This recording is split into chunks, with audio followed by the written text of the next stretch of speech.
بلا شبہ ایسا تعلق تھا کہ جس تعلق پر بجا طور پر ہم فخر کر سکتے ہیں، جس تعلق پر بجا طور پر ہم یہ کہہ سکتے ہیں کہ وہ اپنے دور میں اس سرزمین پر اتنے بڑے عاشق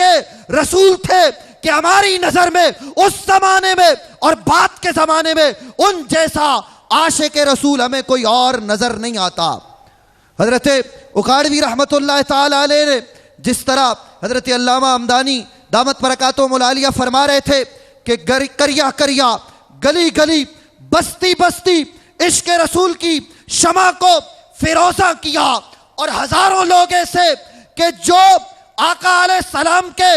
در سے حضور انور صلی اللہ علیہ وآلہ وسلم کی محبت سے کوسوں دور چلے گئے تھے، کہیں کوئی گزرتے حضرت اکاڑوی رحمہ اللہ کے اجتماع میں آیا اور حضرت اکاڑوی رحمت اللہ تعالی علیہ کے لبھائے مقدسہ سے نکلے ہوئے عشق رسول صلی اللہ علیہ وآلہ وسلم سے سرشار جملے اس آدمی کی سماعتوں سے ٹکرائے جو دور ہو چکا تھا، در رسول سے جو دور ہو چکا تھا، آقا کریم صلی اللہ علیہ وآلہ وسلم کے عشق سے جب اس آدمی کی سماعتوں سے لوگوں وہ جملے ٹکرائے، وہ دور ہوا آدمی آقا علیہ السلام کے ساتھ جڑ گیا، اس کے دل میں عشق رسول صلی اللہ علیہ وآلہ وسلم کی شمع فیروزہ ہو گئی۔ ہزاروں لوگ ایسے محترم حضرات ہیں، اور کئی تو ہمیں بھی ملتے ہیں، بتلاتے ہیں کہ ہم کچھ نہیں تھے، فلاں زمانے میں حضرت اکاڑوی رحمت اللہ تعالی علیہ کی بات سنی اور ان کے جملے نے ہمارے دل میں دین اسلام کی محبت پیدا کر دی۔ بہت سارے ایسے لوگ ہیں جنہوں نے حضرت اکاڑوی رحمہ اللہ کو سنا اور سن کر پھر علم دین کی طرف وہ راغب ہو گئے، علم دین کو حاصل کیا اور بڑے مقامات پر پہنچ گئے۔ اسی طرح کی ایک شخصیت جو اپنے ابتدائی دور میں اپنے بچپن کے زمانے میں حضرت علامہ محمد شفیع اکاڑوی رحمت اللہ تعالی علیہ کو سنتے تھے اور ان کی مجلس میں ان کے ذکر کی محفل میں بیٹھتے تھے، جہاں وہ آقا کریم صلی اللہ علیہ وآلہ وسلم کی محبت کو ہر سو پھیلاتے،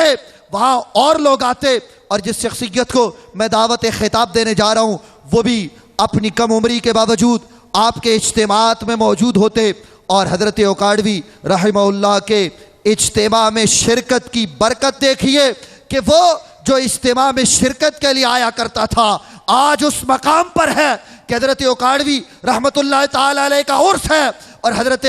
علامہ ڈاکٹر کوکب نورانی دامت برکاتہم العالیہ مجھ سے یہ فرما رہے ہیں کہ آپ ان کو اس اجتماع میں دعوت خطاب دو۔ یہ محترم حضرات، حضرت اکاڑوی رحمت اللہ تعالی علیہ کی طرف سے ہم پر کرم نہیں تو کیا ہے، یہ حضرت اکاڑوی کا احسان نہیں تو کیا ہے کہ ایسے لوگ محترم حضرات جو دین سے دور تھے، اکاڑوی کی آواز نے، اکاڑوی کی للکار نے، حضرت اکاڑوی رحمت اللہ تعالی علیہ کے عشق رسول سے سرشار جملوں نے انہیں دین اسلام کا داعی بھی بنا دیا، مبلغ بھی بنا دیا۔ سو لوگوں، آج کے اس اجتماع میں آپ کی محبتوں میں دعوت خطاب دے رہا ہوں حضرت علامہ مولانا شاہدین اشرفی صاحب کو، جو بچپن میں حضرت اکاڑوی کو سنا کرتے تھے، آج وہ خطاب فرمانے کے لیے یہاں تشریف لا رہے ہیں۔ آپ محبتوں سے ان کا استقبال کیجئے۔ نعرہ تکبیر۔ مزہ نہیں آیا؟ میں بڑی معذرت کے ساتھ حضرت صاحب کی موجودگی میں یہ عرض کر رہا ہوں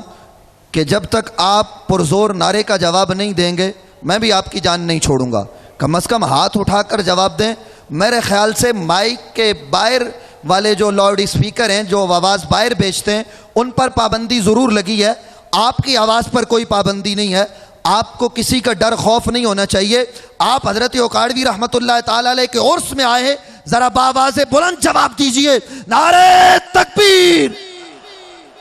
مزہ نہیں آیا؟ پھر بھی لوگ کہتے ہیں مدینے آواز پہنچاؤ، میں کہتا ہوں مدینے والے کو اس کی کیا ضرورت، وہ تو دلوں میں چھپے ہوئے رازوں کو جانتے ہیں۔ کم از کم اتنی آواز تو ضرور نکالو، مدینے کی بات دور کی ہے، حضرت اکاڑوی رحمۃ اللہ کے مزار تک تو آواز پہنچ جائے۔ حضرت اکاڑوی رحمۃ اللہ تعالی علیہ کے مزار تک آپ کی آواز پہنچی، میرا وجدان اور یقین یہ کہتا ہے کہ وہ آپ کے لیے اپنے مزار میں ضرور دعا کریں گے۔ نعرہ تکبیر،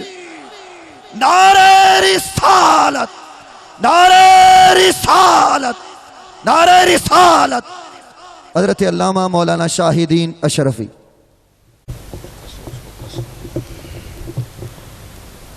السلام علیکم ورحمۃ اللہ وبرکاتہ۔ نحمده ونصلی علی رسولہ الکریم، اما بعد فاعوذ باللہ من الشیطان الرجیم، بسم اللہ الرحمن الرحیم، والعصر ان الانسان لفی خسر الا الذین آمنوا وعملوا الصالحات وتواصوا بالحق وتواصوا بالصبر۔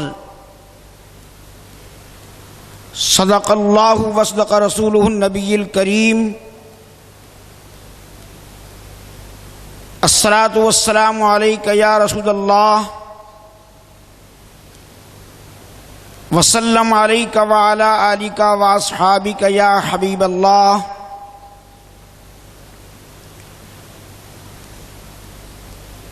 واجب الاحترام محترم المقام جانشین و جگر گوشہ خطیب اعظم حضرت علامہ ڈاکٹر کوکب نورانی صاحب مدظ اللہ العالی، وقابل احترام عالی وقار علماء اکرام، واجب الاحترام بزرگوں اور عزیزوں، اللہ رب العزت جل جلالہ وعم نوالہ وعظم شانہ کا یہ بے پناہ فضل و کرم اور احسان عظیم کہ اس نے سال ہا سال کی طرح اس سال بھی آسمانی خطابت کے نیر اعظم عاشق رسول رحمت محسن ملک و ملت مجدد مسلک اہل سنت حضرت علامہ مولانا محمد شفیع اکاڑوی رحمۃ اللہ تعالی علیہ ونور اللہ مرقدہ کے اس عرس میں ہم سب کو حاضری کی توفیق عطا فرمائی۔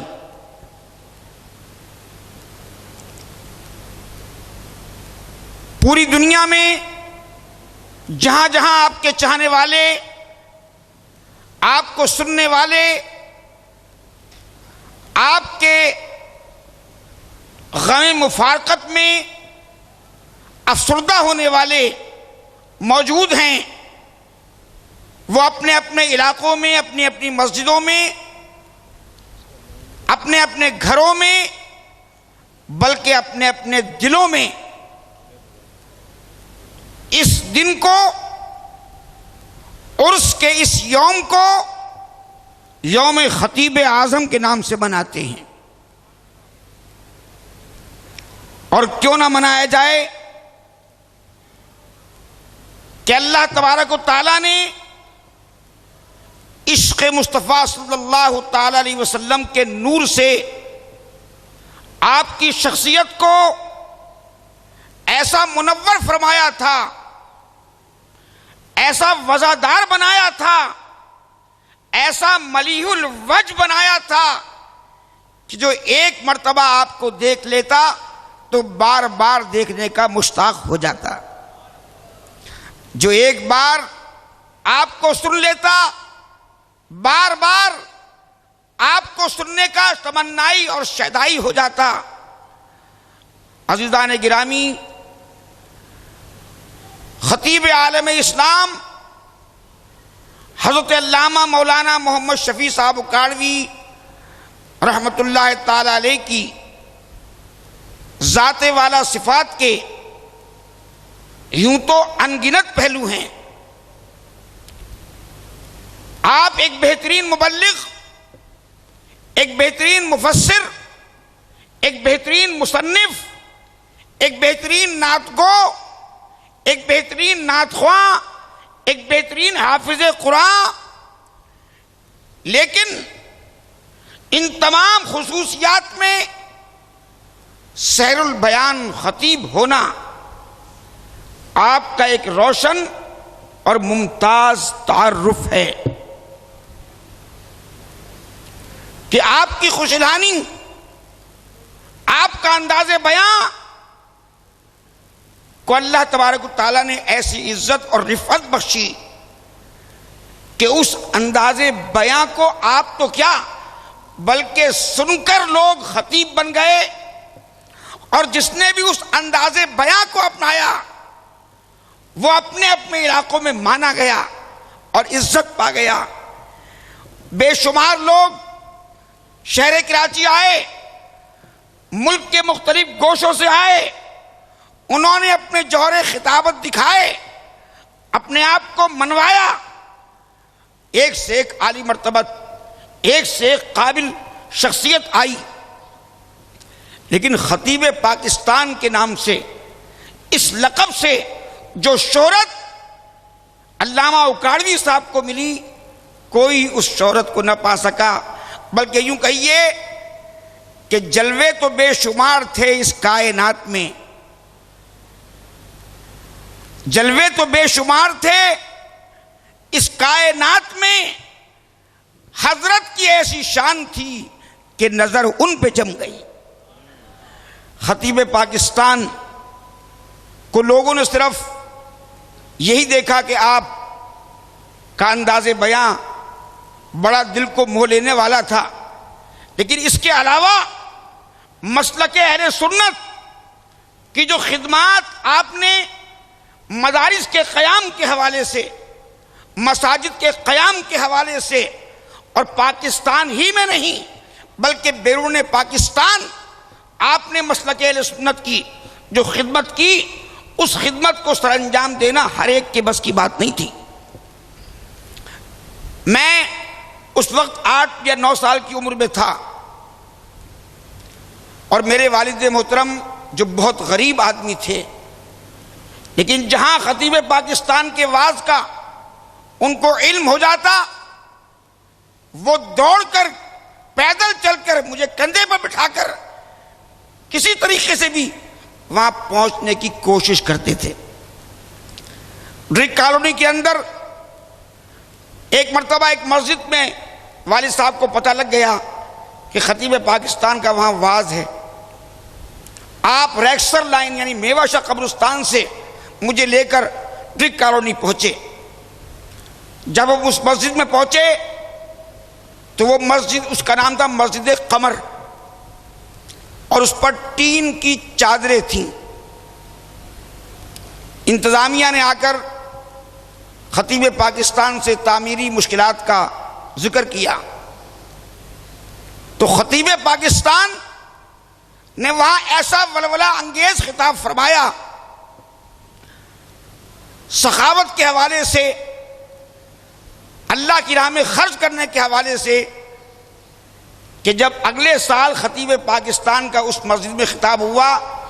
تو ٹین کی چادریں ہٹ چکی تھیں اور مسجد قمر کے 3 گنبد بن چکے تھے.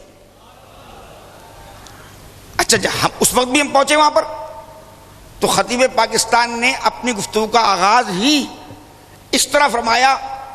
کہ پچھلے سال میں آیا تھا تو یہاں ٹین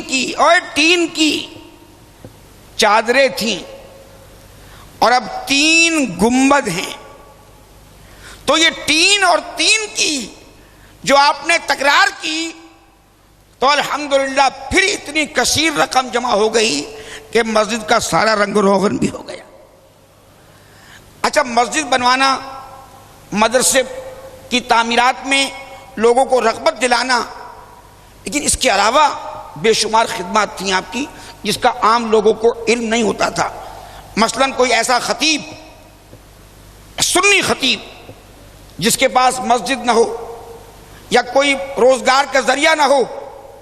آپ خاموشی سے اس کی خدمت کر دیا کرتے تھے، یا کسی اہل ثروت سے کہہ کر اس کے گھر میں راشن پانی کا انتظام کرا دیا کرتے تھے۔ ایک وقت تھا کہ جب خطیب پاکستان جامع مسجد آرام باغ میں جمعہ پڑھایا کرتے تھے، تو ہمارے والد صاحب مجھے لے کر جمعہ پڑھنے کے لیے مسجد آرام باغ آیا کرتے تھے۔ جامع مسجد آرام باغ میں ایک مرتبہ ایسا واقعہ ہوا کہ رستے میں کچھ پریشانی آئی، تو خطیب پاکستان کو گاڑی سے کچھ دور ہی، مسجد سے کچھ دوری اترنا پڑ گیا۔ خطیب پاکستان کے یہاں اندرون ملک اور بیرون ملک آنے والے مہمانوں کا تانتا بندہ رہتا تھا، اور اکثر لوگ آپ کے گھر پہ قیام بھی فرمایا کرتے تھے۔ اس زمانے کے اندر اگر یہ معلوم ہوا کہ مدینے سے کوئی شخص آیا ہے تو لوگ اس کی زیارت کے لیے بےتاب ہو جاتے تھے کہ یہ مدینے سے آیا ہے۔ تو خطیب پاکستان کے ساتھ اس وقت جمعہ پڑھنے آنے والوں میں ایک سید صاحب تھے جو مدینے سے تشریف لائے تھے۔ تو آرام باغ کی مسجد سے جب آپ بازار میں کچھ دور اترے تو راستے میں ان مدنی سید صاحب کو ان کا عربی لباس دیکھ کر کسی سائل نے آواز دی۔ جب سائل نے آواز دی تو آواز دینے کا انداز عربی میں تھا، وہ سید صاحب رک گئے۔ خطیب پاکستان آگے نکل رہے تھے کہ جب سید صاحب کو ساتھ نہیں دیکھا تو آپ نے پیچھے مڑ کے دیکھا تو وہ سید صاحب، وہ جو عرب تھے، اس سائل کی بات سن رہے تھے اور سن کر وہ رونے لگے۔ خطیب پاکستان نے ان سے پوچھا کیا بات ہے؟ جب اس سائل نے اپنی عربی زبان میں خطیب پاکستان کی طرف توجہ کی تو آپ نے فوراً اشارہ کیا کہ ان کو میرے ساتھ مسجد لے چلو۔ وہ سائل عربی تھا، نہ چل سکتا تھا نہ کھڑا ہو سکتا تھا، آپ نے آنن فانن اس کو مسجد میں لے جانے کا انتظام کیا۔ اب مسجد میں نمازیوں میں بے چینی کہ حضرت لیٹ ہو گئے، لیکن جب خطیب پاکستان وہاں پہنچے تو خطیب پاکستان نے یہ بتایا کہ میری تقاریر کا جو تسلسل کئی جمعوں سے تھا، میں آج اس سلسلے کی گفتگو نہیں کروں گا، بلکہ ایک اور واقعہ میں آپ کو سناؤں گا۔ تو خطیب پاکستان نے وہاں پر حضرت سلیمان بن رضی رضی اللہ تعالیٰ عنہ کی حج پر جانے کا ارادے کے حوالے سے مال جمع کرنا، اور پھر ایک سید زادی بیوہ خاتون کی مفلسی اور فاقہ کشی کو دیکھ کر وہ سارا حج کا سامان سفر ان کے حوالے کر دینا کہ جب واقعہ آپ نے سنایا تو انداز بیاں اور واقعہ بھی ایسا درد انگیز تھا کہ مسجد میں تمام نمازیوں کی ہچکیاں بن گئیں، اور آپ نے یہ واقعہ سنا کر یہ بتایا کہ آج ایک عرب کا سید ہمارے اس پاکستان میں بے سر و سامان بیماری کے عالم میں اس طرح پڑا ہوا ہے۔ یہ بات، یہ لمحہ ہمارے لیے لمحہ فکر ہے کہ ایک مدینے کا مسافر، ہمارے آقا کی زبان بولنے والا، اس طرح بے یار و مددگار بیمار پڑا ہوا ہے۔ خطیب پاکستان کا بس کہنا تھا کہ اسی مسجد آرام باغ سے فوراً دو افراد کھڑے ہوئے جنہوں نے زندگی بھر اس عربی سید کی رہائش، خوراک اور علاج معالجے کی مکمل ذمہ داری لے لی۔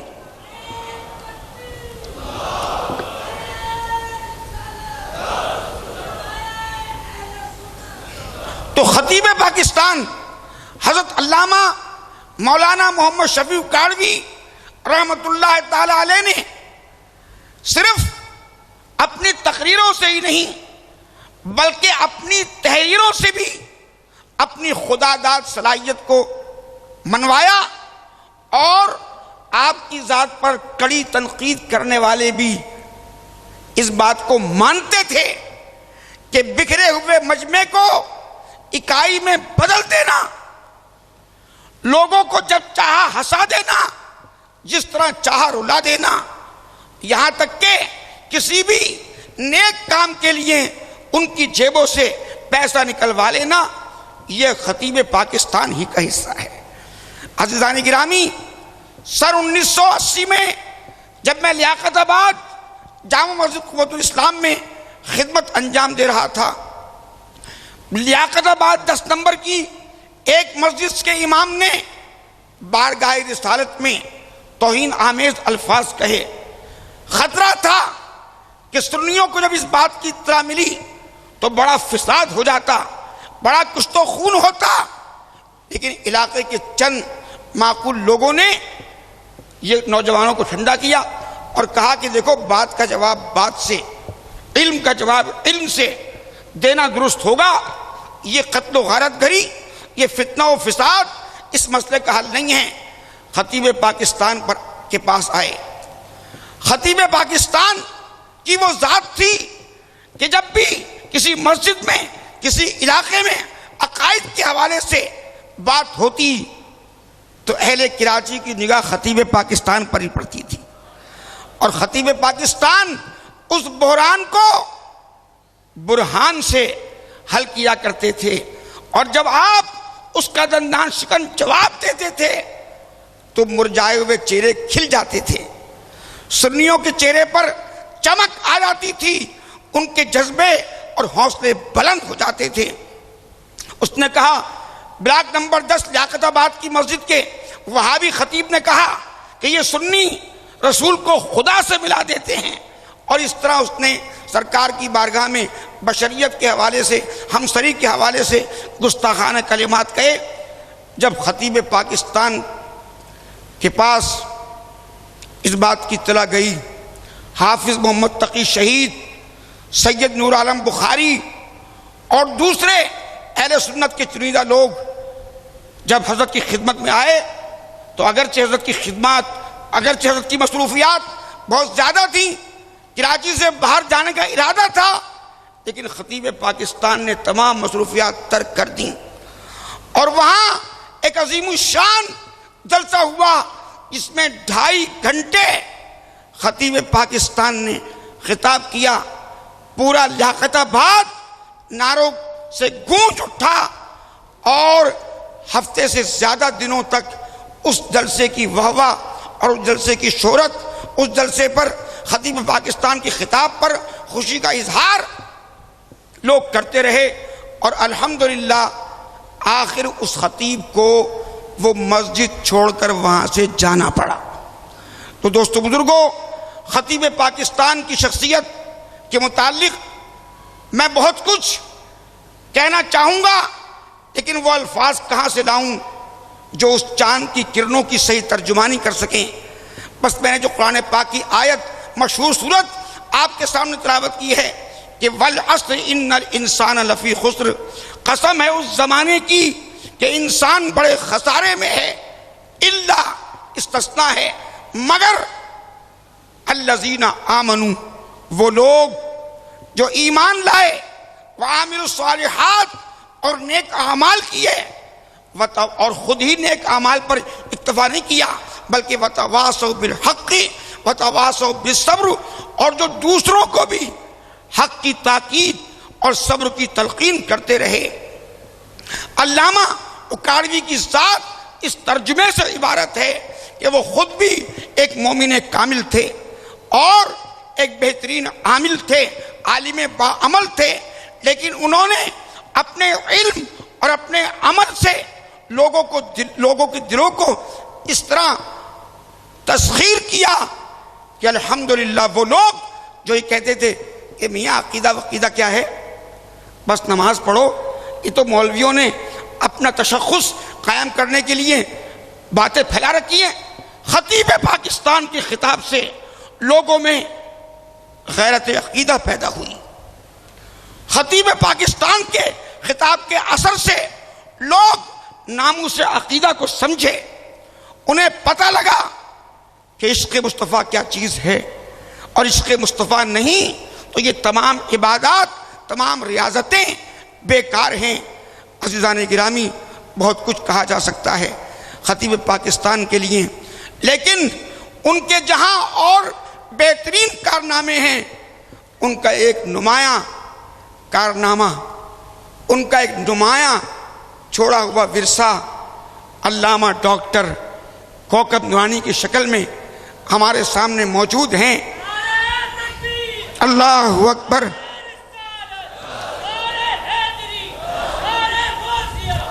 جس طرح حضرت اس وقت تشریف فرما ہیں، یوں لگتا ہے کہ صاحب عرس سراپا خود خطیب پاکستان کی روح پکار پکار کر کہہ رہی ہے کہ اے میری جدائی کے غم میں آنسو بہانے والوں، مت تڑپو، مت رو، ارے جس کو مجھے دیکھنا ہے میرے کوکب کو دیکھ لو، جس کو مجھے سننا ہے میرے کوکب کو سن لو۔ وہی انداز، وہی تبسم، وہی شخصیت، وہی رفتار، وہی گفتار۔ پروردگار عالم سے دعا ہے کہ ہر آن ہر لمحے اس سرمایے کی حفاظت فرمائے، حاسدوں کے حسد اور شرریوں کے شر سے علامہ کوکب نورانی اکاڑوی کی حفاظت فرمائے، اور مجھ ناچیز کے یہ چند ٹوٹے پھوٹے کلمات کو بارگاہ خطیب پاکستان میں شرف قبولیت عطا فرمائے۔ وآخر دعوانا ان الحمدللہ رب العالمین۔ السلام علیکم۔ وعلیکم السلام۔